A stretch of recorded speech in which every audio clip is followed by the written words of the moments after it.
iwradio.co.uk. Isle of Wight Radio.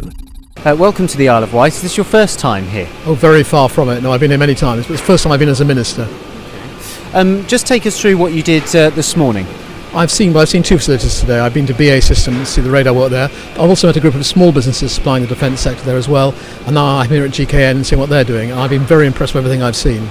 Take us through these small businesses, some of the leaders who you met there, and what really their message was to you. Well, clearly they're very anxious to engage better with MOD, and we're very anxious they should, because we believe the innovation, the flexibility, the responsiveness they bring to defence will be very good for defence. A lot of the big companies like BAE Systems, like GKN, they do great work for us too, but a lot of the technology that's being developed in the defence sector is coming from those smaller businesses. So we're very anxious to encourage them to engage, and where they have difficulties, finding out what those difficulties are and addressing them.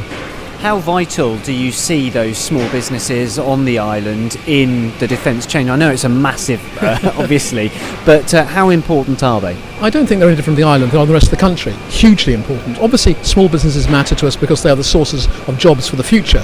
Some of those small businesses will grow into very big businesses. We want them to at any rate. But actually, for defence specifically, just because they're at the cutting edge of technology, thinking new ways of doing things, often they're solving problems for us more effectively than the bigger companies. So they're really important to defence and really important to the economy, and therefore really important to the island's economy as well. Did you see any ideas or hear any ideas from business leaders today that you may take back to government and develop?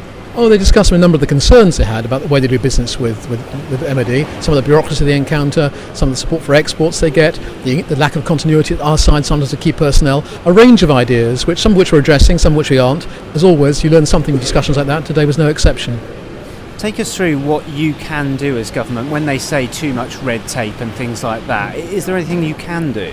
Yeah, I think often our systems, for example, at MOD, aren't geared up enough for SMEs. We don't think enough about them. We're actually putting SME training, SME awareness into the training for our key commercial people now at our acquisition organisation at Abbey Wood, at DE&S.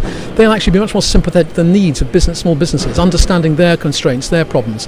Very often the small businesses need to understand our problems too, and if we explain them to them clearly, then they can actually address us more intelligently. There's lots we can do, and we're determined to do it. And presumably, you say there, understanding your problems, presumably one of those is budget, is money, because critics will turn around and say, look, it's all very well going out and visiting places, but the defence budget is being cut. The defence budget is going down in this country and every other country in the world pretty well as well. So it's very important to make sure we spend that money effectively. And actually for the smaller business community, that should be good news, because quite often they bring us more cost-effective solutions too. But helping them gain export markets too, there are massive opportunities which have been identified to me at BAE Systems this morning, here at GKN. What they're doing around the world is really impressive. Actually, we can win more of those export markets too, then we get a bigger market for the whole UK defence sector, and also sustain the key skills for British defence interests as well.